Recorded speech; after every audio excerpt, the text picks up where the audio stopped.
नमस्कार, स्वागत है आपका नेशन लाइव में और आपके साथ में हूं फरहा सिद्दीकी।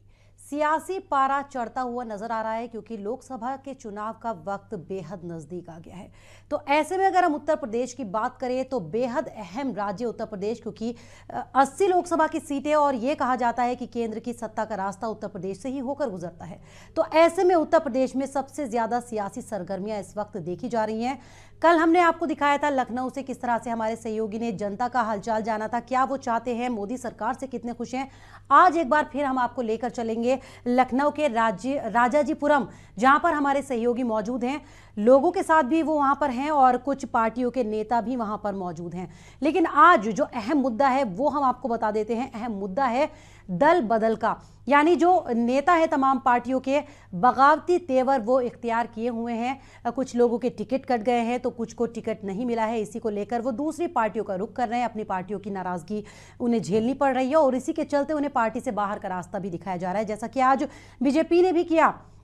आईपी सिंह को उन्होंने बाहर का रास्ता दिखा दिया क्योंकि लगातार वो पार्टी के खिलाफ बयानबाजी कर रहे थे और पार्टी के खिलाफ गतिविधियों में शामिल थे। इसके चलते उन्हें बाहर का रास्ता दिखाया गया। इसके अलावा आज हम बात करेंगे अलग अलग पार्टियों के नेता, वो नेता जो नाराज चल रहे हैं, लगातार बगावती तेवर इख्तियार किए हुए अपनी पार्टी को लेकर, और कुछ को बाहर कर दिया गया जबकि कुछ को अभी बाहर का रास्ता दिखाया जाना बाकी है। शशांक लखनऊ से मेरे सहयोगी हमारे साथ जुड़ रहे हैं। सीधे आपको लिए चलते हैं लखनऊ के राजाजी इलाके में, हम जहां पर मौजूद है हमारे सहयोगी शशांक।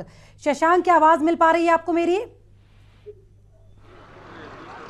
शशांक, वहां पर कौन कौन आपके साथ मौजूद है? जनता भी होगी और कुछ पार्टी के नेता भी वहां पर मौजूद होंगे। क्या इस वक्त वहां पर नजारा?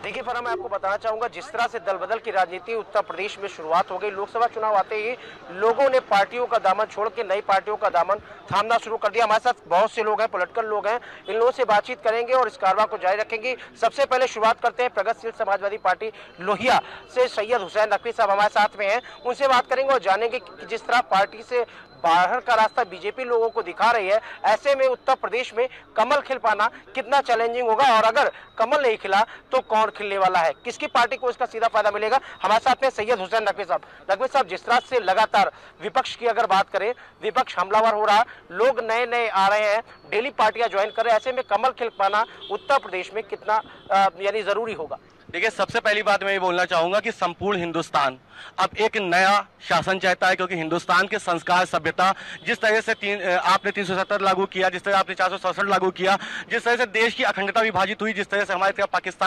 पाकिस्तान आके हम पे हमला करता है और जवाब में हम सिर्फ एक लॉलीपॉप देते हैं कि एक गेम का हम आपको वीडियो दे देते हैं, जिस गेम के वीडियो का कोई तात्पर्य नहीं है। लेकिन हाँ, अब विपक्ष इसलिए एक साथ हुआ है, उसके पीछे वजह यह है कि देश में विपक्ष केवल अपने देश को, अपने संविधान को, अपने संस्कार को बचाने के लिए एक हुआ है। और मैं संपूर्ण हिंदुस्तान से यह आह्वान करूंगा कि देश को एक साथ होकर इस समय मौजूदा सरकार को हटाना होगा अगर हमको अपने देश के संस्कार, अपनी सभ्यता को बचाना है। साफ तौर पे देखिए, इन लोगों का विपक्ष है, विपक्ष में कहना साफ है। बीजेपी नेता भी हम लोग साथ में हैं, उनसे बात करते हैं। क्या लगता है आपको नगेन जी, जिस तरह से बीजेपी का दामन छोड़ करके लोगों को बीजेपी बाहर का रास्ता दिखा रही है, ऐसे में कमल खिल पाना कितना जरूरी होगा और कैसे खिलेगा उत्तर प्रदेश में कमल? देखिए, भारतीय जनता पार्टी एक राष्ट्रीय पार्टी है। जो भारतीय जनता पार्टी का कार्यकर्ता भारतीय जनता पार्टी के लिए कार्य करेगा, चाहे वो सांसद हो, चाहे विधायक हो, पार्षद हो, वो जो कार्य करेगा उसी को पार्टी में स्थान मिलेगा और वही पार्टी में आगे बढ़ता है। लोगों के ऊपर आरोप लगता है कि पार्टी विरोधी गतिविधियों में शामिल होने के कारण पार्टी से लोगों को, क्या मुरली मनोहर जोशी काम नहीं कर रहे हैं, क्या लाल कृष्ण आडवाणी काम नहीं कर रहा है, क्या विनय कटियार ने आज तक काम नहीं किया, जिन लोगों को बाहर का रास्ता, उनको राजनीति उनकी समाप्ति की ओर है? ऐसा है कि अब इन लोगों की आयु भी खत्म हो रही है। इन लोगों को चाहिए कि खुद से अपनी स्वेच्छा के अनुसार ये इन लोगों को राष्ट्रीय राजनीति, मतलब सांसद न बन करके पार्टी को बढ़ाने के लिए कार्य करना चाहिए, ना कि एक जगह चिपके न। कोई 40 साल से सांसद है, वो भी नहीं हटना चाहता है, हाथ पैर चल नहीं पा रहे हैं। कम से कम नई जनरेशन आवे। मोदी जी का यही विचार है कि नव युवक हमारा आगे बढ़े और आगे बढ़ करके पार्टी में काम करे और उसका दायित्व आगे मिले और दायित्व मिल करके पार्टी नव युवकों की पार्टी तैयार हो। दो युवकों की पार्टी तैयार करने की बात कर रहे हैं, अपना सेल्फ डिफेंस खेल रहे हैं। शलभ श्रीवास्तव जी हैं हमारे साथ में, प्रदेश मीडिया सह संयोजक हैं। शलभ जी, क्या लगता है भारतीय जनता पार्टी का कमल कैसे खिलेगा जब लोगों को, अपने ही लोगों को बाहर का रास्ता दिखाया जाएगा? नहीं, बिल्कुल आप गलत कह रहे हैं। ऐसा नहीं मानता हूं कि अपने लोगों को बाहर का रास्ता। आडवाणी जी सर्वमान्य नेता हैं, पार्टी के बहुत वरिष्ठ नेता हैं। आडवाणी जी की कहीं कोई तुलना नहीं की जा सकती और उनका पार्टी में हमेशा सम्मान बना है। और आप आगे देखेंगे कहीं ना कहीं किसी अच्छे रूप में क्या अब वो पार्टी के लिए मुश्किलें नहीं बढ़ाएंगे, क्योंकि पार्टी में रहने के बाद भी लगातार वो पार्टी विरोधी बयान दे रहे थे।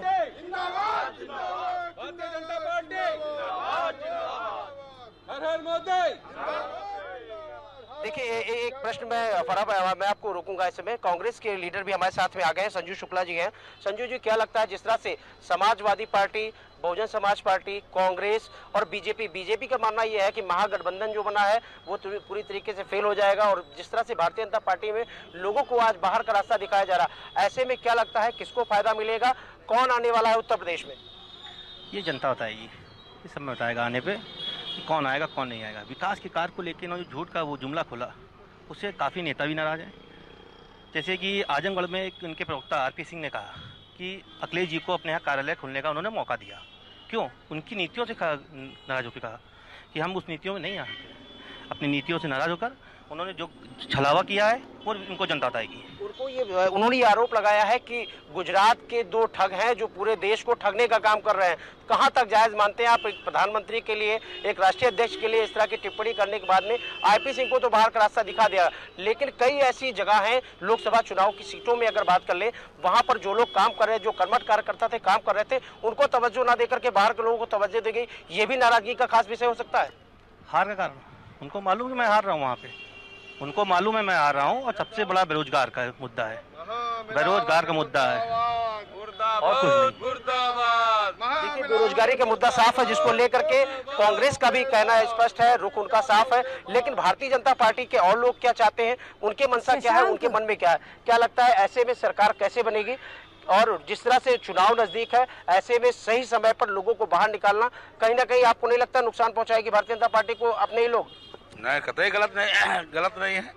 ये है कि ये आपसे अफवाह उड़ाई जा रही है कि निकाले जा रहे हैं, निकाले नहीं जा रहे हैं, सही जगह पहुंचाए जा रहे हैं, युवाओं को आगे बढ़ाया जा रहा है। युवाओं को आईपी सिंह भी युवा ही हैं, उनकी उम्र 60 वर्ष नहीं हो गई है। उन्होंने पार्टी में बहुत दिनों तक काम किया, पार्टी को खून पसीने सींचा है, और एक मुख्य यानी लोकसभा चुनाव में उनको बाहर का रास्ता दिखाया गया।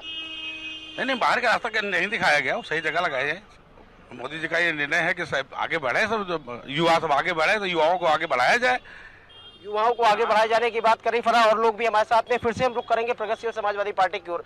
क्या लगता है हुसैन, जिस तरह से ये लोग बात कर रहे हैं, जिस तरह से बाहर का रास्ता अपने कार्यकर्ताओं को दिखा रहे हैं, ऐसे में एक बड़ा चैलेंज होता है अपने लोगों को एकजुट रखने का, अपने लोगों को समायोजित करने का। ऐसे समय पर जिस तरह से बाहर का रास्ता दिखाई दे रहा है, क्या लगता है कि क्या भारतीय जनता पार्टी को नुकसान पहुंचेगा या नहीं? जिस घर में बुजुर्गों की इज्जत नहीं होती वो परिवार अपने आप टूट जाता है। सीधी आपके सामने एक सा एग्जांपल है, और इसके लिए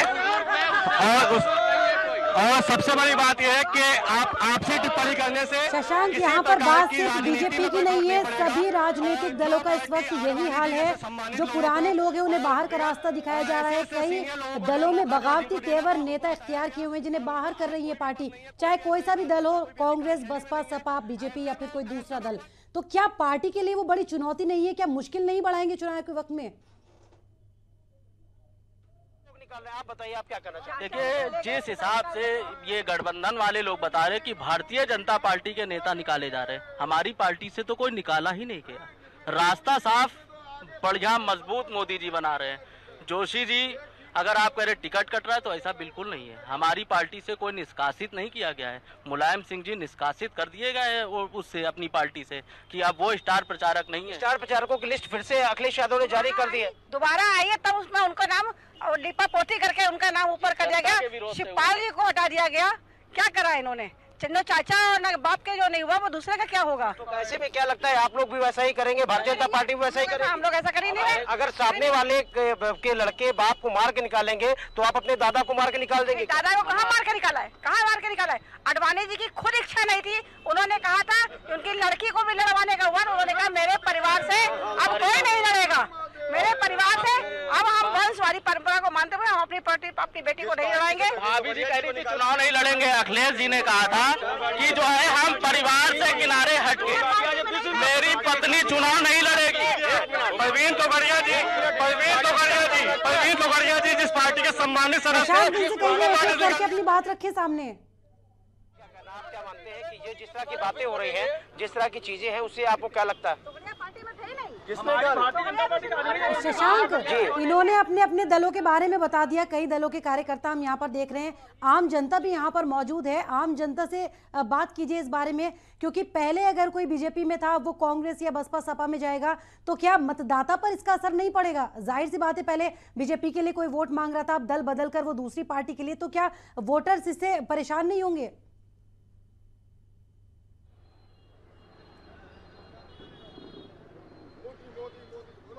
निश्चित तौर पर फरा मैं ये पूछूंगा कि जिस तरह से पार्टियों की अगर बात करें, ना बीजेपी की बात करते हैं, ना सपा की बात करते हैं, ना कांग्रेस की बात करते हैं, जिस तरह से पार्टियों का लोगों का आना जाना तय है, क्या लगता है आपको ऐसे में चुनाव कितना प्रभावित होगा?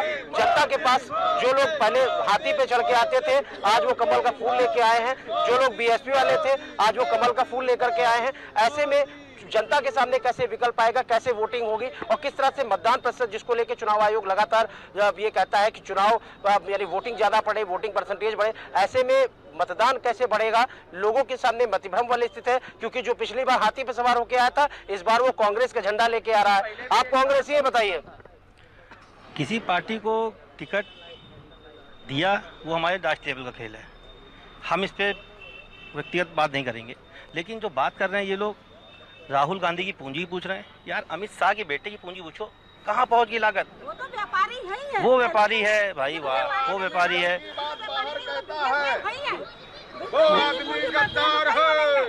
बिजनेस कर ही रहे हैं, अमित शाह का बिजनेस है ही है, उनका कोई व्यापार नहीं है राहुल गांधी का। राहुल गांधी अपना व्यापार दिखाए तो उसके बाद उनकी पूंजी बढ़ती है, कोई बात नहीं। जी का कौन सा व्यापार है? कोई जीजा जी के बारे में बात करें, जिसका पूरा खानदान जमानत पे बाहर हो, ठीक है, माननीय चाहे सोनिया जी हो, राहुल जी हो, वाड्रा जी हो, ये तीनों व्यक्ति जमानत पे रिहा घूम रहे हैं। और इनके परिवार में जब डर व्याप्त हो गया तो प्रियंका जी देश बचाने नहीं आई। देश में इससे पहले भी अन्य हर क्षेत्र में घटनाएं होती रही, कहीं प्रियंका जी ने कोई विधवा विलाप नहीं बापा। एक प्रश्न देखिए, एक प्रश्न एकदम साफ है, ना बीजेपी की बात करते हैं, ना सपा की बात करते हैं, ना किसी पॉलिटिकल पार्टी की बात करते हैं। विषय एक है, जनता को कैसे चुनाव करना होगा। सबसे बड़ी बात यह है, अगर पॉलिटिकल पार्टीज की बात करें तो साफ तौर पे इस समय चुनावी समय है। कांग्रेस, समाजवादी पार्टी, प्रगतिशील समाजवादी पार्टी, कई अन्य पार्टियां हैं। लोगों में डेली आए दिन सदस्यता ग्रहण कार्यक्रम हो रहा है। जो पहले समाजवादी पार्टी का झंडा लेके टहलते थे, आज उनके हाथ में कमल का फूल है। जिनके हाथ में कमल का फूल था, वो हाथी पे सवारी कर रहे हैं। ऐसे में वोटिंग परसेंटेज कैसे बढ़ेगा, मतदाता को कैसे लोग रिझाएंगे, लोग समझाएंगे, ये एक बड़ा प्रश्न है। इस पे क्या कहना चाहते हैं? अब जनता है, ना कि एक पॉलिटिकल पार्टी की बात करते हैं। ऐसे में जनता के सामने कैसे आएगा, कैसे वो लोग मतदान कैसे करें, किसको करें, ये एक चैलेंज होगा। क्या समझाएंगे? देखिए, विकास अपनी जगह पे है, विकास का तो मुद्दा बहुत पीछे छूट चुका है। जनता को विश्वास की बात करिए तो मोदी जी पे 125 करोड़ में से हमें लगता है कि 1 अरब जनसंख्या मोदी जी पे विश्वास करती है। और विश्वास का नतीजा मैं नहीं कह रहा, यहाँ पे 4 आदमी आप हमको जो है किसी अन्य दल के जो व्यक्तिगत नेता है वो खड़े हैं, उनके पूछे जनता कितनी खड़ी है आप पता कर लीजिए। मैं इसमें कोई जो है आपको संक्षेप में जो है ये सब नहीं बता सकता कि मैं कैसे अपना विश्वास। जी फरा शशांक, लोग यहाँ पर कह रहे हैं मोदी जी के विकास की बात कर रहे हैं, चलिए अच्छी बात है, लेकिन इनसे ये सवाल कीजिए कि बीजेपी के जो लोग बाहर जा रहे हैं, जो दूसरे दलों में जाएंगे, क्या वो पार्टी की मुश्किलें नहीं बढ़ाएंगे? उससे कैसे पार पाएगी? कहीं ना कहीं वोटिंग परसेंट को नुकसान तो पहुंचेगा ना उससे।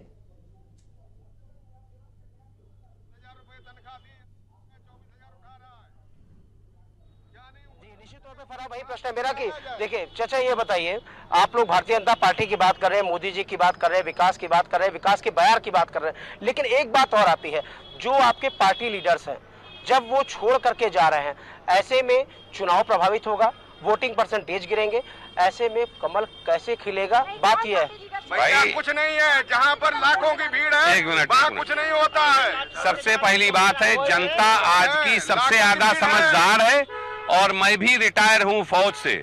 जो कुछ जिसने दिया, हम ये नहीं कहते हम किसी पार्टी के नहीं हैं, हम किसी पार्टी की वकालत नहीं कर रहे हैं, लेकिन जिसने जो कुछ दिया है अभी तक, आप उसको सही तरीके से चुनें और जो आप अच्छा समझते हैं सिर्फ उसी को लाएं। ये कोई जरूरी नहीं है कि आप किसी एक पार्टी के हैं। ऐसे में तो जनता के सामने एक बड़ा प्रश्न हो जाएगा ना कि किसको वोट दें, जब पार्टी से लोग एंड टाइम पे निकाले जा रहे हैं। जिसको आप प्रत्याशी समझते हैं, जिसने आपके यहाँ काम किया है, वो कमल का फूल लेके आया था, इस बार साइकिल की सवारी करके आ रहा, तो कैसे काम होगा? नहीं, देखिए, जो पार्टी से निकाले जा रहे हैं, अब उनके इतना शरीर में दम नहीं है कि वो खड़े होकर 1000, 2000, लाख, 10 लाख दूसरों को मौका दिया जाएगा। अगले को मौका देना चाहिए कि नहीं देना चाहिए? एक आदमी के परमानेंट पकड़ लेगा क्या सीट को, है जिसको नहीं? ये भ्रम फैलाया जा रहा है, कोई पार्टी से नहीं निकाला जा रहा।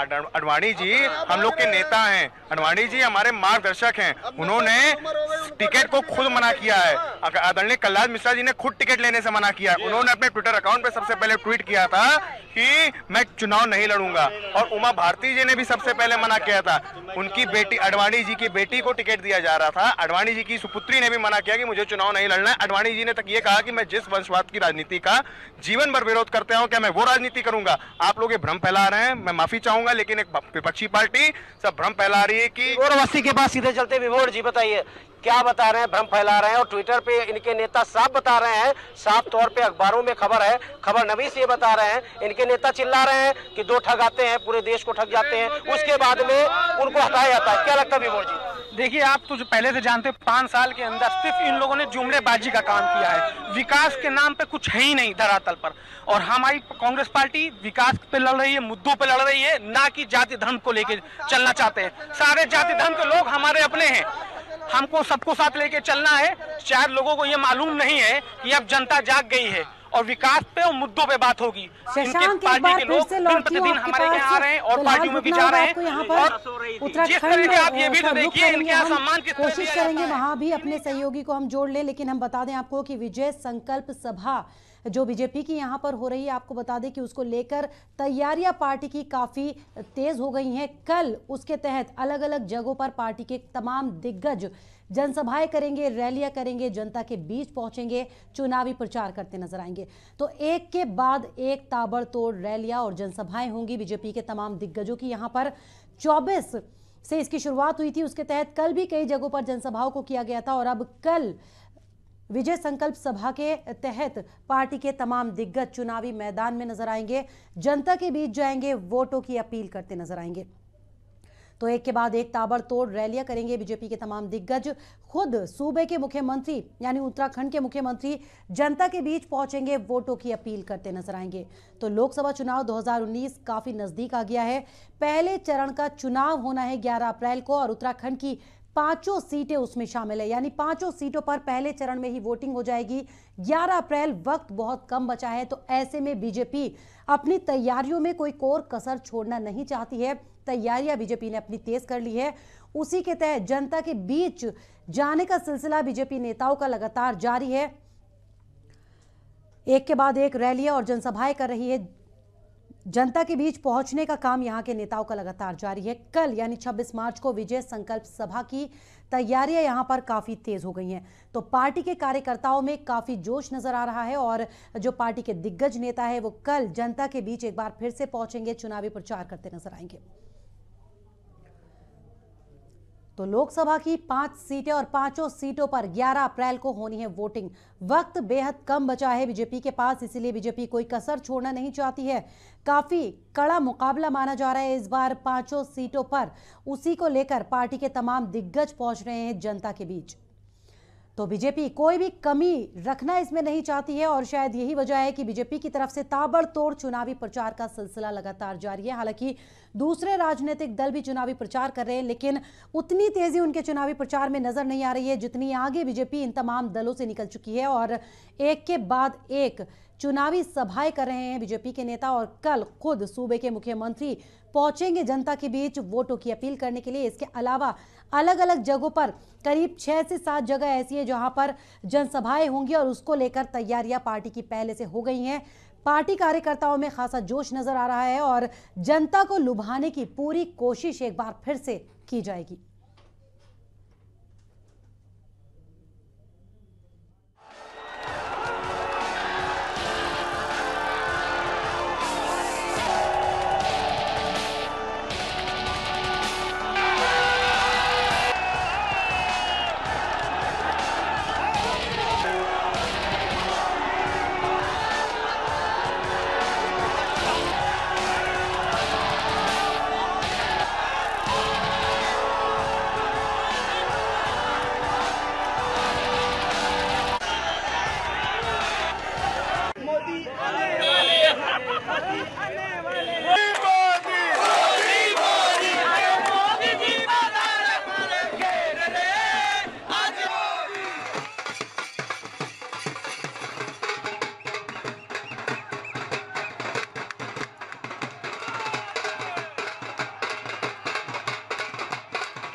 के बीच पहुंचेंगे बीजेपी के तमाम दिग्गज।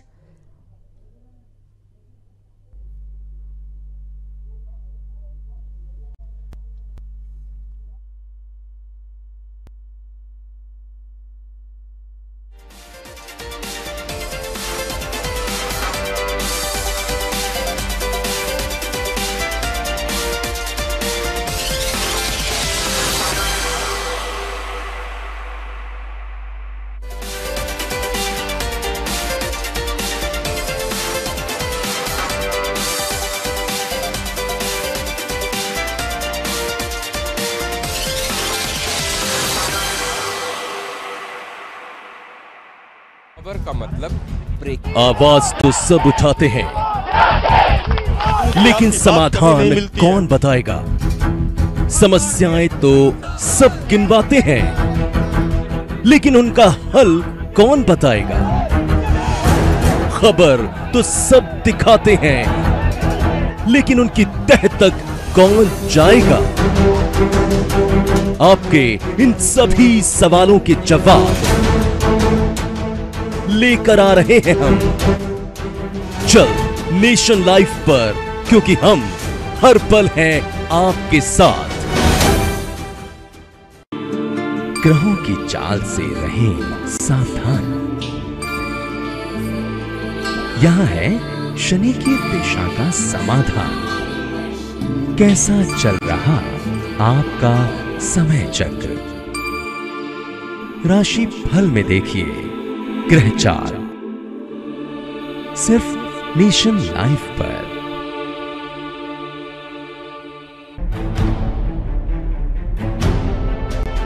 जब दबने लगे आम आदमी की आवाज, जब ना पहुंचे आपकी आवाज सत्ताधारियों के कानों तक, आपकी समस्याएं जब होने लगे दरकिनार,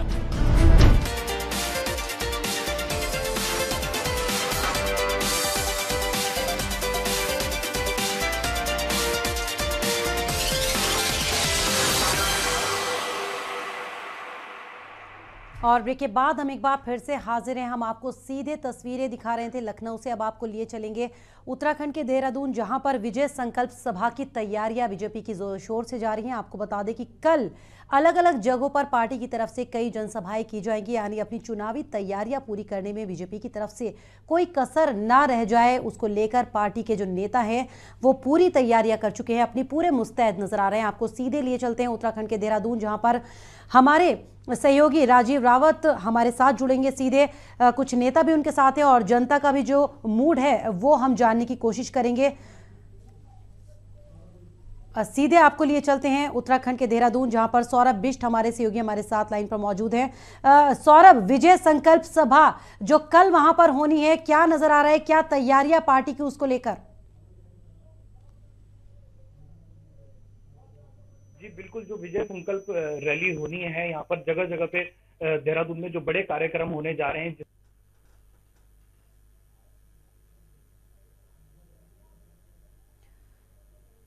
और लगता है हमारा संपर्क ठीक तरह से हो नहीं पाया। फिर से बातचीत करने की कोशिश करेंगे अपने सहयोगी से, लेकिन बता दें आपको पार्टी इस वक्त पूरी रणनीति तैयार कर चुकी है अपनी, किस तरह से जनता के बीच पहुंचेगी, कौन कौन से मुद्दे लेकर पहुंचेगी, कौन कौन से नेताओं को लेकर पहुंचेगी, ताकि जनता को अपनी तरफ आकर्षित कर सके बीजेपी के नेता। और उसी को लेकर तैयारियां लगभग पूरी हो चुकी हैं बीजेपी की, और कल ये विजय संकल्प सभाएं वहां पर की जाएंगी। सौरभ हमारे साथ एक बार फिर से जुड़ चुके हैं। सौरभ, क्या कुछ नजर आ रहे हैं वहां? जी बिल्कुल, जैसा मैंने आपको बताया कि पार्टी के तमाम बड़े नेता यहाँ पर आ रहे हैं लोकसभा चुनाव को लेकर। इस बार फिर से जो मोदी के लिए जो काम कर रहे हैं, जो दोबारा सरकार लाना चाहते हैं, दोबारा से सरकार आने के लिए यहाँ पर आ रहे हैं। बड़े बड़े नेताओं का कार्यक्रम है, जिससे भाजपा के कार्यकर्ताओं में काफी उत्साह है। वहीं दूसरी तरफ टिहरी लोकसभा सीट से जब आज प्रीतम सिंह ने नॉमिनेशन किया तो उनकी भी भीड़ काफी देखने को मिली, जिससे लगता है कांग्रेस एक बार दोबारा से जीवित हो रही है। 40 से अब फिर से आगे बढ़ने का उन्होंने सफर शुरू किया है। कुछ हमारे साथ पार्टी के कार्यकर्ता हैं जिनसे हम बात करेंगे। क्या नाम? रमेश सिंह, भाजपा युवा नेता। रमेश जी, आप पार्टी के साथ जुड़े रहे हैं, आपने जगह जगह काम किया है, जाकर पार्टी के लिए प्रचार किया है, तो क्या लगता है आपको 2014 में जहां आपने सोशल मीडिया के जरिए राहुल गांधी की इमेज, जो एक पप्पू वाली इमेज बनाई थी आपने, अब आपके जो मोदी जी हैं उनके लिए कुछ नारे चल रहे हैं, उनके बारे में आप क्या कहेंगे? देखो, मोदी जी का विजन स्पष्ट है और मोदी जी की जो नीति है कर्म नीति है। कर्म करते हैं और उसके आधार पे वो वोट पाते हैं। आज भी भाजपा या विपक्ष के पास दूर दूर तक मोदी के बराबर कोई भी नेता नहीं है। विपक्ष तो एकदम खत्म है। जो गठबंधन आप हर प्रदेश में कर रहे हो, हर प्रदेश में अलग अलग गठबंधन विपक्ष कर रहा है ना। तो जो कभी एक नहीं होते थे तो आज इसलिए एक हो रहे हैं क्योंकि उनके पास न कोई नेता बचा है, न कोई नीति बची है। आप मेरा सवाल नहीं समझे। सोशल मीडिया के जरिए सोशल मीडिया के जरिए वार करना और जो इस तरीके की अभी राजनीति चल रही है, अलग अलग नामों से पुकारना, कहाँ तक कितना सही है? देखिए, मैं तो इस चीज को ज्यादा विश्वास नहीं करता क्योंकि सोशल मीडिया में तो आम आदमी भी है, कोई जरूरी नहीं कि भाजपा का कार्यकर्ता ही होगा। और सोशल मीडिया जो पप्पू नाम किसी ने दिया है, तो पप्पू की छवि से आज भी राहुल गांधी बाहर नहीं निकल पाया है, ऐसा मेरा मानना है। जैसे कि कार्यकर्ता कह रहे हैं, भाजपा के जो कार्यकर्ता हैं, भाजपा के पदाधिकारी हैं, ये कह रहे हैं कि छवि उनकी बनी हो ऐसी है। हमारे साथ सर हैं। सर, मैं आपसे जानना चाहूंगा, क्या लगता है जो 5 साल में जो काम हुए हैं, मोदी दोबारा सत्ता में लौट रहे हैं और जिस तरीके का आजकल बयानबाजी चल रही है सोशल मीडिया पर, जो यंग जनरेशन है वो तमाम अनर्गल चीजें करती है, कहीं ना कहीं भाजपा पे भी इसके आरोप लगते हैं कि ये सब पेड जो कमेंट्स होते हैं ये करवाए जाते हैं। नहीं, दोबारा मोदी को आना चाहिए। 5 साल में तो इतना कुछ भी काम नहीं हुआ। वैसे हुआ तो है, बहुत काफी काम हुआ वैसे, लेकिन 5 साल बाद अगर 5 साल और मोदी आ जाए तो कुछ ना कुछ करेंगे। तो मतलब आप ये कह रहे हैं कि 5 साल में उन्होंने काम शुरू किए हैं, लेकिन 5 साल का और समय देना चाहिए, और समय मिले ताकि और अच्छा काम हो। तो इससे पहले जब पहले की सरकारें रही हैं, क्या लगता है उनमें वो चीज जो लोगों की जो आवश्यकताएं थी वो अभी तक पूरी नहीं हो पाई? नहीं, अभी तक पूरी नहीं हो पाई है। और सबसे बड़ी बात है कि राहुल तो इतना मतलब वो नहीं, इतना मोदी जो है पुराना है और हर चीज में जो है दिमागदार भी है, तेज भी है। तो मतलब कह रहे कहीं ना कहीं तजुर्बे की कमी है नेता राजनीति में। हमारे साथ एक यूथ जुड़ गए हैं जिनसे हम जानेंगे कि इनका वोट इस बार किसकी तरफ जाएगा, मोदी या राहुल? मोदी की तरफ जाएगा। उन्होंने देश और सेना दोनों को मजबूती दी है और पूरे वर्ल्ड में देश को एक ऐसा स्थान दिया है कि आज नाम है। लेकिन जब बातें आती हैं रोजगार की, तो कहीं ना कहीं युवा अभी भी त्रस्त है, जो रोजगार नहीं मिल पा रहा है। हालांकि उन्होंने स्कीम चलाई जिसमें जनधन योजना के तहत लोग बिजनेस कर रहे हैं, लेकिन रोजगार उस तरीके से नहीं मिल पा रहा है, फिर भी लोग उनकी तरफ जा रहे हैं। क्या देखो, ये तो हर सरकार में होता है, पहले कांग्रेस में भी था, बीजेपी में भी है, और ये तो हमेशा जारी रहेगा। तो मतलब आप मान चुके हैं कि सरकारें किसी की भी हों, यह चलता ही रहेगा। जी सर, मैं आपसे जानना चाहूंगा कि ऐसा क्या 5 साल में हुआ है जो जिसको लेकर ये चुनाव में आ रहे हैं और एक माहौल बनाया जा रहा है कि फिर से अब मोदी की सरकार है। और जी सौरभ, बीजेपी सरकार की वो कौन कौन सी नीतियां हैं, वो कौन से काम हैं जिनसे ये लोग इतने खुश नजर आ रहे हैं और एक बार फिर से चाहते हैं कि मोदी की सरकार बने? जरा पूछिए इनसे। जो है हमारी इकोनॉमिकल पोजीशन है, बेरोजगारी है, वो समस्याएं अभी पूरी नहीं हो पाई है। मोदी ऐसी कौन सी योजनाएं हैं, ऐसे कौन से कदम उठाए गए हैं जिससे लगता है आपको कि उनको दोबारा आना चाहिए? देखिए, दोबारा आने का चांसेस ये है कि आज की जो मैच्योरिटी की बात कर रही बात हुई है यहाँ पर, कि मोदी एक मैच्योर्ड मैन है जो कि देश की हालात को समझ सकते हैं। आज हमारे पास ऐसा कोई नेता विकल्प नहीं है जो मोदी के समंदर खड़ा हुआ और वो मोदी के बराबर वहां पर आए और वो प्रधानमंत्री बनने का दावेदार बने। तो इसलिए घूम फिर के ओवरऑल यही बात आती है कि मोदी जो है इस समय सर्वश्रेष्ठ नेता है। जी हेलो जी, बिल्कुल। हम और कार्यकर्ता सौरभ, कल पार्टी की विजय संकल्प सभा के जरिए अलग अलग जगहों पर पार्टी लोगों के बीच पहुंचेगी। जरा इनसे ये पूछिए कि उसको लेकर कितना उत्साह, कितना जोशो खरोश इनमें नजर आ रहा है और कौन से मुद्दे जो जनता के बीच लेकर पहुंचेंगे बीजेपी के नेता इस बार? आपके पार्टी के बड़े नेता यहाँ पर आ रहे हैं, उसको लेकर कितना जोश है और क्या लगता है आपको कि जो केंद्रीय नेता यहाँ पे आते हैं उसका कितना फायदा इनको मिलेगा? और उत्तराखंड में ऐसी कौन सी चीजें हैं, कल अभी आने वाले समय में मोदी यहाँ पर आने वाले हैं, राजनाथ सिंह आने वाले हैं, तो ऐसी कौन सी चीजें हैं जो वो दे सकते हैं? देखिए, मोदी जी ने उत्तराखंड को बहुत कुछ दिया है, चाहे वो बद्री केदार के लिए पैकेज हो, चाहे ऑल वेदर रोड हो, और भविष्य में भी जो है पर्यटन की दिशा में बहुत अच्छा काम करने वाले हैं। उत्तराखंड पर्यटन पे ही निर्भर है और पर्यटन एक ऐसा स्कोप है उत्तराखंड में कि पर्यटन में उत्तराखंड में जो हर युवा को रोजगार पर्यटन के आधार पर मिल सकता है, क्योंकि यहाँ खनिज का कोई बहुत बड़ा स्कोप नहीं है और गवर्नमेंट के पास कोई आय का कोई बहुत बड़ा विकल्प है नहीं। लेकिन पर्यटन एक ऐसा विकल्प है कि जिसमें जो है देश विदेश के सैलानियाँ आएंगे और स्थानीय स्तर पर रोजगार देंगे। और मोदी जी निश्चित ये 4 धाम जो यात्रा है उसको और अच्छे से सुदृढ़ कर रहे हैं, क्योंकि जो ऑल वेदर रोड बनेगी तो 12 मास तो खुलेगी, 12 महीने खुलेगी रोड में। और ये एक चीज और मैं आपसे कहना चाहता हूँ कि एक ऋषिकेश हरिद्वार से जो कर्णप्रयाग तक रेल लाइन जाएगा वो बॉर्डर तक निश्चित ही सेना को और मजबूत करेगा, क्योंकि सेना जो है हमारी बहुत दूर दराज के बॉर्डर पे जो है दिक्कत होती है, तो उनको और निश्चित रूप से और सहूलियत मिलेगी सेना को भी। सौरभ, चलिए शुक्रिया फिलहाल लोगों से बातचीत करने के लिए, हमारे साथ जुड़ने के लिए। तो बता दें आपको कि पार्टी कार्यकर्ताओं में खासा जोश नजर आ रहा है। एक बार फिर से यहाँ पर लोग मोदी मोदी के नारे लगाते नजर आ रहे हैं, काफ़ी खुश नजर आए मोदी के इस 4-5 सालों के कार्यकाल से, और एक बार फिर से चाहते हैं कि नरेंद्र मोदी फिर से देश के प्रधानमंत्री बने। आपको एक बार फिर से जानकारी दे दें कि कल विजय संकल्प सभाओं के जरिए पार्टी के तमाम दिग्गज नेता पहुंचेंगे, जनता के बीच एक बार फिर से वोटों की अपील करते नजर आएंगे। और उसके बाद तमाम और जो दिग्गज नेता है, चाहे खुद प्रधानमंत्री नरेंद्र मोदी की हम बात करें या फिर केंद्रीय गृह मंत्री राजनाथ सिंह की बात करें, तो वो भी चुनावी प्रचार यहां पर करते नजर आएंगे। 11 अप्रैल को उत्तराखंड की 5 लोकसभा सीटों पर वोटिंग होनी है और आज उसके लिए नामांकन दाखिल हो चुके हैं। अब चुनावी प्रचार पार्टी का तेज हो जाएगा, जिसकी शुरुआत कल से पार्टी कर चुकी है और कल और ज्यादा ये तेज हो जाएगा। एक बार फिर से आपको सीधे लिए चलते हैं लखनऊ, जहां पर हमारे सहयोगी शशांक हमारे साथ लगातार जुड़े हुए हैं। तमाम लोग, तमाम पार्टी के नेता उनके साथ मौजूद हैं। शशांक, उत्तराखंड में तो बीजेपी की पूरी तैयारी है जनसभाओं की, लेकिन अगर हम यूपी की बात करें तो वहां पे कितना उत्साह पार्टी कार्यकर्ताओं में और क्या तैयारियां चुनावी प्रचार की पार्टी की? देखिए, साफ तौर पे अगर बीजेपी की बात करें, लखनऊ की बात करें, लखनऊ में बीजेपी कार्यकर्ताओं में पूरी तरीके से उत्साह है। भारतीय जनता पार्टी कार्यकर्ता हमारे साथ में मौजूद है, उनसे खुद पूछते हैं, और विपक्षी दल भी है, उनसे पूछते हैं कि चुनावी तैयारियों के बीच में आखिर अपना वो दमखम कैसे दिखाएंगे। सबसे पहले भारतीय जनता पार्टी, शलभ जी, क्या लगता है आपको, जिस तरह से चुनावी रंग, चुनावी माहौल है, होली के बीच में चुनाव आया है, क्या लगता है लखनऊ में, पूरे प्रदेश में कमल कैसे खिलेगा, कार्यकर्ताओं में कैसा जोश है, क्या कहेंगे? पूरे प्रदेश में नहीं, मैं कहूँगा वरन पूरे देश में हम सारे कार्यकर्ताओं में उत्साह का माहौल है। जो पिछले 5 वर्षों में कार्य किए गए हैं, जनता जिस तरह से मायूस थी, अब आज हम लोग अगर दरवाजे पे जाएंगे तो हमें कुछ भी कहने में संकोच नहीं होगा। हम भाजपा के कार्यकर्ता जिस तरह से वोट मांगे थे, आज हमने उसका बदला दिया है जनता को, उन्होंने हमें वोट दिया है तो हमने उनके साथ जो है कितना अच्छा कार्य किया आज। इसीलिए हम सब में एक उत्साह का माहौल है। फिर से दोबारा हम हर एक लोकसभा में, और लखनऊ पिछली बार से ज्यादा जीत के आएंगे। लखनऊ का कार्यकर्ता तो आप देखिए बहुत उत्साहित है, आप यहाँ खड़े हैं, तो इसलिए काफी उत्साहित नजर आ रही है और पार्टी की तैयारी भी पूरी है चुनावी प्रचार की।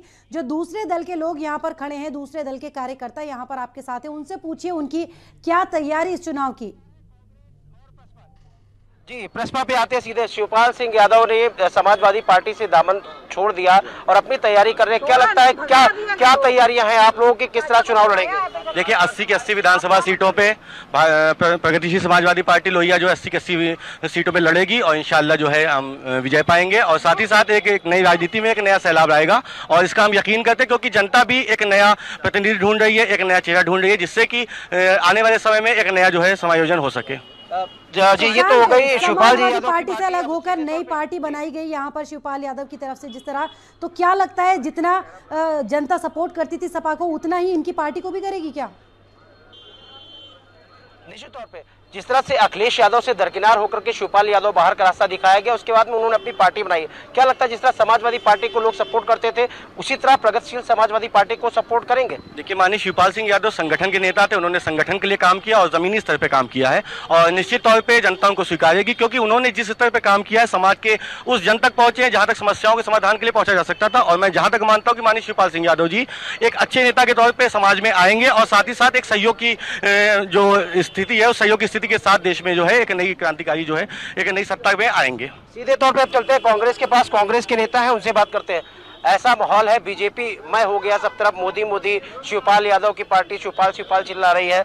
आप लोगों की बताइए, प्रियंका वाड्रा के आने के बाद में उत्तर प्रदेश में किस स्थिति में है आप, और ऐसे में फाइट भाजपा के गढ़ में, जहां पे केंद्र में भी भाजपा है और यानी राज्य में भी भाजपा है, ऐसे में उत्तर प्रदेश में कमल को खिलाने के लिए कांग्रेस को क्या क्या हथकंडे अपनाने होंगे, और क्या लगता है प्रियंका वाड्रा के आने से कितनी मजबूती मिली आपकी पार्टी को? देखिए, सबसे पहले तो मैं आपको बताना चाहूंगा कि प्रियंका जी के आने से पार्टी कार्यकर्ताओं ही नहीं, आम जनमानस में भी एक नई ऊर्जा का संचार हुआ है, क्योंकि जो 5 साल इन लोगों ने सिर्फ जुमलेबाजी करी है और कोई मुद्दा नहीं रह गया इनके पास। हमारी पार्टी जनता के बीच में मुद्दों के साथ जा रही है, मुद्दों की बात कर रही है। हम लोग हर तरीके से बात कर रहे हैं। आप सोचिए, इनके पास कोई मुद्दा नहीं रह गया तो एक ही चीज कहते हैं जो सच है, चौकीदार चोर है, चोर है, चोर है। मुद्दे लेके जनता के बीच जा रही है कांग्रेस, कौन से मुद्दे हैं, जरा मुद्दे पूछिए इनसे। कांग्रेस के पास कौन से मुद्दे? ये तो विकास का मुद्दा लेके जा रहे हैं, आप बताते हैं चौकीदार चोर है। आपके पास मुद्दे क्या, किन मुद्दों को लेके जाके जनता के बीच में चुनावी समर में भुनाने का काम करेगी कांग्रेस पार्टी? देखिए, आपको सबसे पहले तो मैं बता दूं, पिछली सरकार में जब हमारी सरकार हुआ करती थी तो हमने खाने का बिल लाए, फूड बिल लाए। कौन लाई? कांग्रेस लाई। RTI लाई, कांग्रेस लाई। ये लोग कुछ नहीं ला पाए हैं। हमने सारे मुद्दे, हमारे जो भी हैं वो सारे मुद्दे जनता जान गई इस 5 साल के अंदर। RTI मैंने दिया, शिक्षक अधिकार हमने दिया, फूड बिल हमने दिया, ये सब कांग्रेस ने दिया है। और ये लोग उन्हीं लोगों के नाम बदल बदल के जनता के बीच में दे रहे हैं, तो उससे कोई मतलब नहीं बनता है। कांग्रेस कैसे जाएगी जनता के पास? वोट कैसे मांगेंगे संजू भाई? वोट कैसे मांगेंगे कांग्रेस के नाम पर? कांग्रेस के नाम पे, विकास के नाम पे। कांग्रेस ने विकास किया है। RTI कांग्रेस ने दी, माई मित्र राया। अब पुलवामा कांड 10 दिन में भूल गए, उसके अलावा कोई मुद्दा नहीं है। और बताइए, साक्षी महाराज जी ने टेलर दिया कि अगर टिकट ने, साक्षी महाराज जी ने टेलर दिया कि अगर मुद्दे थे तो विधानसभा चुनाव 2 साल पहले ही हुए थे, सोपड़ा साफ हो गया था कांग्रेस का। जिस तरह से बड़ी सीटें जीतकर बीजेपी सत्ता में आई थी, तो क्या कांग्रेस अब वापस पुराने दिन ला पाएगी? जिस तरह से सोपड़ा साफ हुआ था विधानसभा चुनाव में, तो क्या लोकसभा चुनाव में कुछ करिश्मा कर पाएगी कांग्रेस? कांग्रेस कहाँ थी तब? तो विकास मांगे, तब जनता मोदी मोदी करे, जुमलेबाजी क्यों थी? जुमलेबाजों को देखा। उस समय अधूरे सपनों में फंस गई थी जनता, उस समय इनके सपनों में फंस गई थी। और अब जनता की आंख खुल गई है कि 5 साल में इन्होंने कुछ भी नहीं किया है, धरातल पर एक कोई काम इनका नहीं हुआ है। सिर्फ और सिर्फ विदेश यात्रा करा लीजिए इनसे, बड़ी बड़ी बातें करा लीजिए इनसे, इसके अलावा ये कुछ नहीं करते हैं। और कुछ ना किया है इन्होंने, ना कर पाएंगे। समाजवादी पार्टी की और समाजवादी पार्टी वरिष्ठ पत्रकार भी मौजूद है, जरा उनसे सवाल कीजिए। जिस तरह इस वक्त वहां पर नजारा देखने को मिल रहा है हमको, बीजेपी, कांग्रेस, सपा, प्रसपा सब आपस में भिड़ते नजर आ रहे हैं, वो इसको किस तरह से देखते हैं, वो क्या मानते हैं इस पर? पत्रकार के पास में ही और आरसी राठौर जी हमारे साथ में। आरसी जी, जिस तरह से उत्तर प्रदेश में नहीं बल्कि देश में राजनीति चल रही, क्या लगता है आपको, कैसे ये पॉलिटिकल पार्टीज जनता को अपना बनाएंगे, कैसे ये जनता से वोट मांगेंगे? विकास के मुद्दे की सभी बात करते, कांग्रेस कहती मैंने विकास किया, समाजवादी पार्टी कहती मैंने विकास किया, प्रगतिशील समाजवादी पार्टी एक नया झंडा लेके चल रही है। झंडा बदला है, बैनर बदला है, डंडा बदला है। अब ऐसे में आप स्वयं एक पत्रकार हैं, पत्रकार की हैसियत से जो वर्तमान पॉलिटिक्स है उसको क्या एनालिसिस कर पाते हैं? आपको क्या लगता है वर्तमान परिवेश में क्या होने वाला, एज ए राजनीतिज्ञ नहीं, एज ए सीनियर जर्नलिस्ट? देखिए, रही राजनीतिक पार्टी की शुरुआत से हर पार्टी अपना बचाव करने के लिए, जैसे कांग्रेस में आज राहुल गांधी ने कहा कि मैं 72,000 रुपये सालाना दूंगा। कैसे दे देंगे 72,000 रुपये? कहीं से नामुमकिन है। ये तो चुनावी पैतरे हैं, हर पार्टी अपना रहे। विकास का काम देखिए, जो विकास हो रहा है, जनता जो देख रहे विकास, ढूंढ रहे विकास, तो कहीं ना कहीं जो देश में विकास हो रहा, जनता उस विकास को। नरेंद्र मोदी जी ने भी तो कहा था कि काला धन लाए थे, क्या भारतीय जनता पार्टी कार्यकर्ताओं के बीच में काला धन आ गया क्या? कितना रुपया मिला, कितने रोजगार के नए आयाम स्थापित हुए, कितने युवाओं को रोजगार मिला, इस पे भी प्रकाश डालिए। इसीलिए कह रहे हैं ना कि ये तो एक चुनावी हथकंडे हैं, जैसे बीजेपी ने किए उसी तरीके से कांग्रेस आज करे 72,000 रुपए सालाना देंगे। बीजेपी से भी संतुष्ट नहीं, कौन आएगा फिर? देखिए, सत्ता तो हर आदमी अपने उसमें लगा है, विकास देख रही है ना जनता, तो विकास देख रही है कहाँ पे क्या विकास हो रहा। भारतीय जनता पार्टी की अगर बात करा जाए तो आज धरातल पे विकास उसका नजर आ रहा है।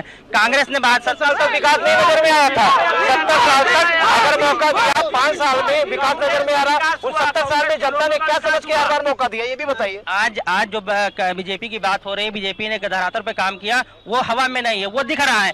कांग्रेस 70 साल में जो काम नहीं किए हैं, बहुत से ऐसे काम है जो कांग्रेस ने उनको बहुत दूर का। आज जनधन की, अगर जनधन खाते की बात करी जाए, तो कहीं ना कहीं जनता को उससे लाभ मिल रहा है, उससे फायदा मिल रहा है।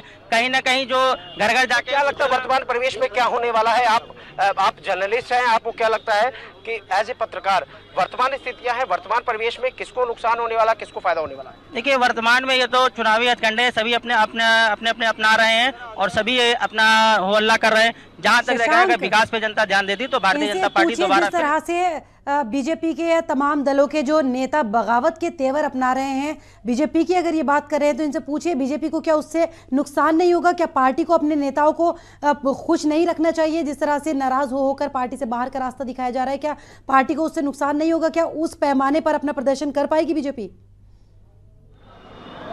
हाँ, मेन मुद्दा परफॉर्मेंस की अगर बात करें, भारतीय जनता पार्टी से लोग लगातार उनके जो शीर्ष नेतृत्व है, जो उनके साथ में सहयोगी, जो शुरुआत से पार्टी को स्टैंड 3 सीट से 182 सीट और वर्तमान में देश में सरकार बनाने की स्थिति में जो लोग थे, उनको पार्टी का बाहर का रास्ता दिखाया गया।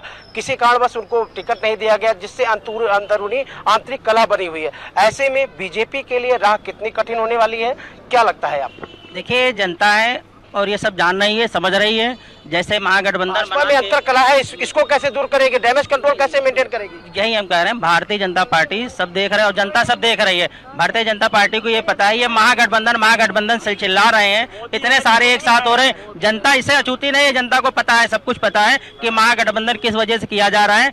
वोटर सब समझ रहा है कि हमें जीतना है, किसको जिताना है, क्योंकि भारतीय जनता पार्टी एक ऐसा चेहरा रह गया है जो भारत के लिए कुछ कर सकता है। क्योंकि अभी तक के जो पार्टियां हैं, या कांग्रेस की बात कर लें या प्रदेश में किसी और पार्टियों की बात कर लें, मगर इस वक्त जो ये महागठबंधन बना के पार्टियों ने एक साथ जुट के एक पे प्रहार करने का एक अवसर निकाला है, इस तरीके से जनता समझ रही है और ये कुछ नहीं होगा, ये सब कुछ ये पार्टियां। समाजवादी पार्टी की ओर रुख करते सभी लोगों से बात हो गई। समाजवादी पार्टी, ये बताइए, चाचा अलग हो गए, अखिलेश यादव ने 3 लोगों का साथ पकड़ा, इससे पहले कांग्रेस को लेके आए थे, इस बार हाथी की सवारी कर रहे हैं। जो बुआ भतीजे पहले उनमें क्लैशेस थे, आज मधुर संबंध स्थापित हो गए हैं। ऐसे में उत्तर प्रदेश की जनता को जो नारा देती थी वो तिलक तराजू और तलवार, इनको मारो जूते 4, तो अब तिलक तराजू और तलवार कैसे मेंटेन होगा? ये क्या समीकरण है? कैसे जनता के बीच में आप जाएंगे? कैसे कहेंगे कि साइकिल को वोट दीजिए या हाथी को वोट दीजिए? आज विपक्षी इसलिए घबराए हुए हैं कि हम 85 और 15% की लड़ाई है। महागठबंधन उत्तर प्रदेश में 23 तारीख का इंतजार कीजिए, आपके सामने आ जाएगा। उत्तर प्रदेश के राजधानी में क्राइम, आप पत्रकार हैं, हर मोहल्ले में गए होंगे। कल भी एक व्यापारी की हत्या, पहले क्राइम नहीं हो रहे थे, नहीं क्राइम हो रहे थे, पर इस पीरियड में जो क्राइम हो रहा है, व्यापारी त्रस्त है। मैं भी व्यापारी हूँ। शशांक जी से ये पूछिए, पहले बसपा अपने मुद्दे लेकर जाती थी, सपा अपने मुद्दे लेकर जाती थी, एक दूसरे के खिलाफ चुनावी प्रचार करते थे। इस बार एक साथ चुनावी प्रचार करते नजर आएंगे तो क्या वोटर उससे कंफ्यूज नहीं होगा कि आखिर वो किसे वोट दे? एक बड़ा प्रश्न है आपसे, एक बड़ा प्रश्न है आपसे कि पहले एक दूसरे के खिलाफत में प्रचार करते थे, पहले एक दूसरे के खिलाफ में प्रचार करते थे। मायावती, बुआ बबुआ एक दूसरे को कहते थे कि मैं उनकी नहीं हूं और हमारा उनका गठबंधन नहीं हो सकता। इससे पहले एक गेस्ट हाउस कांड हुआ, उसको लोग जनता भूल जाएगी। कैसे आप वोट मांगेंगे जनता के बीच में, जिनके लिए आप ये कहते थे कि हाथी को नहीं करना है, वो जातिगत राजनीति करती है। अब वोट कैसे मांगेंगे आप लोग अपने सहारे पर हाथी को लेके? देखिए, आज मैंने कहा एक ही बात ना, 85 और 15, मैं 85% जब एकजुट हो गए हैं। आज बहन, बुआ जी, अब भतीजे की जो बात हो रही है, आज परिस्थिति बस जो माननीय अखिलेश जी ने जो गठबंधन किया है, आज ये स्थिति सामने आ गया। आप 60+ सीटें हम जीतने जा रहे हैं उत्तर प्रदेश में, और 60+ सीट हम लोग जीतने जा रहे हैं। बीजेपी का देखिए, विपक्ष सिर्फ अपने देख रहा है। इस बार 73 से बढ़ के 75, 78 हो जाएंगे, इनके सपने टूट जाएंगे, इनकी मिलावट दूर हो जाएगी। हर हर मोदी, घर घर मोदी हो जाएगा। अमेठी आप देख लीजिएगा, रायबरेली आप देख लीजिएगा, जहाँ आजमगढ़ आप देखिएगा, मैनपुरी आप देखिएगा, हर जगह भारतीय जनता पार्टी। विपक्ष के एक होने का मतलब हमारा नेता ईमानदार है। हमने गंगा को निर्मल किया। शशांक, अगर अपनी जीत को लेकर बीजेपी इतनी आश्वस्त है तो आखिर बौखलाई हुई क्यों थी बीजेपी जब ये गठबंधन हुआ था? तो बीजेपी, बसपा और सपा का जरा पूछिए इनसे। क्या लग रहा है आपको? कैसे खिलाफ लोगों को अपने दरकिनार करके, लोगों को दरकिनार करके बीजेपी का कमल खिलाना कितना ज्यादा सही होगा, कितना कसमकस भरा होगा? देखिए, बहुत हद तक तो उनको प्रभाव नहीं पड़ेगा, मगर बीजेपी की और आरएसएस की रणनीति पुरानी जो आरएसएस थी और वर्तमान में आरएसएस की रणनीति बहुत चेंज हो गया है। जैसे लोगों को दरकिनार किया जा रहा है, माननीय प्रवीण भाई तोगड़िया जी को सुनिए दरकिनार किया जा रहा है, हिंदुत्व के मुद्दे से विमुख हो रहे हैं। हिंदुत्व का कार्य कोई नहीं किया। धारा 370, कॉमन सिविल कोड, जनसंख्या नियंत्रण कानून, बांग्लादेशी घुसपैठिए, वैसे बहुत से मुद्दे उन्होंने उठाए थे लोकसभा चुनाव 2014 के पहले, उनमें कोई काम नहीं हुआ है। हालांकि बीजेपी आएगी, परंतु इस पे उनको ध्यान देने की आवश्यकता है। बीजेपी आएगी परंतु उन्हें ध्यान देने की आवश्यकता है। और लोग भी हैं, क्या लगता है बीजेपी कैसे आएगी? फिलहाल तो मुझे नहीं लगता है कि आ पाएगी। अगर आप लोगों को ऐसा लग रहा है तो अभी इलेक्शन आ रहा है, आप लोगों को सामने रिजल्ट दिख जाएगा। और लोग भी हैं, उससे बात करते हैं। क्या आप लोग कहना चाहते हैं भाजपा ने विकास नहीं किया? आप लोगों ने गांव देखे हैं, गांव में देखा होगा जो सालों से जिनकी आंखें खराब हो रही थी, रोटी बनाने के लिए उनको गैस नहीं मिल रही थी, पैसा दे करके भी उनको माननीय मोदी जी ने लोगों को गैस दिया है। लोगों को आंखों से मुक्ति मिल रही, जो आंखों से एक एक दिन में अंधेरे हो रहे थे, लोटा लेके लैट्रिन बाहर जाते थे। शौचालय घोटाला भी इसी में है। एक लैट्रिन बनवा करके प्रधानों ने 182 गांवों में पैसा लिया है। उसके लिए क्या कहेंगे? उसके लिए जांच बराबर चल रही, निरंतर जांच चल रही। और हमारे अच्छे तो पिछली सरकार में भी चल रही है। पूरी बात सुनिए। हरदोई डिस्ट्रिक्ट से मैं रहने वाला हूँ। मैं यहाँ पे अपनी नौकरी मजदूरी करके अपना काम चला रहा हूँ, ठीक है। लेकिन देखिए जिन्होंने लैट्रिन में या शौचालयों में जिन्होंने घोटाला किया, उनके खिलाफ तुरंत कार्रवाई हुई और उन्होंने पैसा वापस जमा किया। जो प्रधान, जो ठेकेदार टट्टी खा गए, उनके लिए हम लोग क्या कर सकते हैं? कार्रवाई करना आवश्यक है, लेकिन टट्टी खाने वाले का दिमाग सही करना मोदी जी का फर्ज। 2017 में मायावती ने एक नारा लगाया था, चढ़ गुंडों की छाती पर मोहर लगेगी हाथी पर। अब ये नारा पलट गया है, चढ़ गुंडों की गोदी पर मोहर लगेगी मोदी पर। नारे बदल गए हैं, समय बदल गया है, चुनावी समर है और चुनावी समर में हर एक पार्टी झंडा, डंडा और बैनर बदलने का प्रयास कर रहा है। पार्टी के लोग भले ही एक होने की बात कर रहे हो, लेकिन अंतर कला की स्थितियां शुरू हो गई हैं। चाहे वो भारतीय जनता पार्टी हो, चाहे वो समाजवादी पार्टी हो, चाहे वो कांग्रेस हो, लेकिन सब जगह अब अंतर कला की स्थितियां स्पष्ट हो गई। लेकिन ऐसे में उत्तर प्रदेश की जनता के लिए बड़ा सबक होगा, बड़ा प्रश्न होगा कि वो आखिर वोट किसको करे और मतदान का प्रतिशत कितना बढ़े, कैसे बढ़े, ये भी बहुत जरूरी है। Back to studio please. Shashank, बहुत बहुत शुक्रिया हमसे जुड़ने के लिए। तो लखनऊ के राजाजीपुरम से मौजूद थे हमारे सहयोगी हमारे साथ। आपने देखा कि जनता भी यहाँ पर मौजूद थी और तमाम राजनीतिक दलों के कार्यकर्ता भी मौजूद थे। सब अपनी अपनी जीत के दावे कर रहे हैं। खैर, 2019 का लोकसभा चुनाव, कुछ महीनों का वक्त बचा है, पता लग जाएगा कि आखिर जनता किसके नाम पर लगाएगी मोहर। फिलहाल नेशन लाइव में इतना ही। खबरों का सफर रहेगा जारी, देखते रहिए नेशन लाइव। नमस्कार।